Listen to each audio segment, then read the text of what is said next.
হ্যাঁ, এখন আমাদের আবহাওয়ার যা পরিস্থিতি তাতে পশ্চিমবঙ্গের দক্ষিণবঙ্গের জেলাগুলোতে আগামী কয়েকদিনে মূলত বিক্ষিপ্ত হবে 1-2 জায়গায় করে বজ্রবিদ্যুৎ সহ বৃষ্টিপাতের সম্ভাবনা থাকছে। তবে বেশিরভাগ জায়গাতেই কেবল আংশিক মেঘলা আকাশ, বৃষ্টির সম্ভাবনা কম। কিন্তু উত্তরবঙ্গের আমাদের জেলাগুলোতে মূলত উপরের 5টা জেলাতে আগামী 5 দিন পর্যন্ত প্রায় সব জায়গাতেই হালকা থেকে মাঝারি বৃষ্টিপাত বজ্রবিদ্যুৎ সহ এবং দমকা হাওয়াও 40 থেকে 50 কিলোমিটার পর্যন্ত হতে পারে। তাছাড়া ভারী বৃষ্টিপাতও 1-2 জায়গায় হতে পারে, যেমন আগামী 24 ঘন্টায় উত্তর দিনাজপুর এবং জলপাইগুড়ি জেলাতে, কালকে আলিপুরদুয়ার, জলপাইগুড়ি, দার্জিলিং এবং তারপরের দিন উপরের 5টা জেলাতেই এবং অতি ভারী বৃষ্টিপাতও সম্ভাবনা কিছুটা রয়েছে 15 তারিখে। সেটা হচ্ছে আপনার জলপাইগুড়ি এবং আলিপুরদুয়ার জেলাতে। আর 16 তারিখেও তাই, 16 তারিখে আলিপুরদুয়ারে হেভি হতে পারে, আর বাকি 4টি জেলাতে ভারী বৃষ্টিপাত হতে পারে।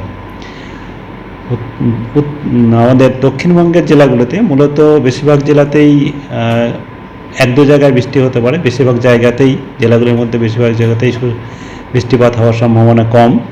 তবে 1-2 জায়গায় করে বজ্রবিদ্যুৎ সহ বৃষ্টিপাতের সম্ভাবনা থাকছে।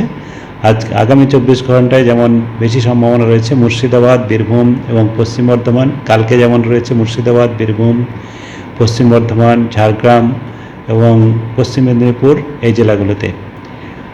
আর আমাদের এখন যেটা মনসুনের যেটা সময়, তাতে যেটা আমাদের লো প্রেশার ছিল বা নিম্নচাপ যেটা আমাদের দক্ষিণ বঙ্গোপসাগরে আছে, যেটার প্রভাব আমাদের পশ্চিমবঙ্গের প্রতি তেমন ডাইরেক্ট প্রভাব কিছু নেই।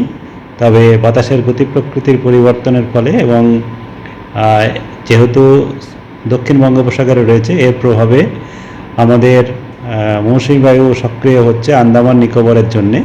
তা আন্দামান নিকোবরে আগামী 2 দিনের মধ্যে 16 তারিখ নাগাদ, 16 তারিখের আশেপাশে মৌসুমী বায়ু পৌঁছানোর সম্ভাবনা দেখা যাচ্ছে। তার সঙ্গে সঙ্গে আমাদের আন্দামান নিকোবরেও বৃষ্টিপাত, ভারী থেকে অতি ভারী বৃষ্টিপাতেরও সম্ভাবনা থাকছে এবং আন্দামান নিকোবরের সমুদ্র এলাকাতে বা উপকূল অঞ্চলগুলোতে ঝোড়ো বাতাস থাকতে পারে, যেটা মৌসুমী বায়ু প্রবেশ করার সময় হয়। তার জন্যে আমাদের এটা বলা হচ্ছে এই কারণে যে পশ্চিমবঙ্গ থেকে প্রচুর ট্যুরিস্ট আমাদের আন্দামান নিকোবরের দিকে যায়, তাদেরকে সেরকম আবহাওয়া সতর্কতা দেখে চলার জন্য বলা হচ্ছে। এই হচ্ছে আমাদের এখনকার পূর্বাভাস। কলকাতার ক্ষেত্রে, কলকাতা তার পার্শ্ববর্তী অঞ্চলে যেটা রয়েছে, কলকাতাতে আংশিক মেঘলা আকাশ থাকবে। আর আংশিক দুপুর বা সন্ধ্যার দিকে বজ্রগর্ভ মেঘ সঞ্চার হতে পারে, তবে বৃষ্টিপাতের সম্ভাবনা নেই বললেই চলে এবং আংশিক মেঘলা আকাশ থাকবে। তাপমাত্রা যেটা রয়েছে আগামী 2-3 দিনে তাপমাত্রা কিছুটা বাড়বে। কলকাতা যেমন আজকে 35-এর কাছাকাছি, কালকে বা তার পরের দিক থেকে 36 ডিগ্রি পর্যন্ত যেতে পারে। তবে আমাদের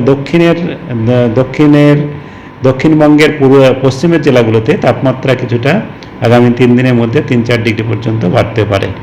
তবে সেটা স্বাভাবিকের থেকে খুব বেশি না, স্বাভাবিকের আশেপাশেই থাকবে।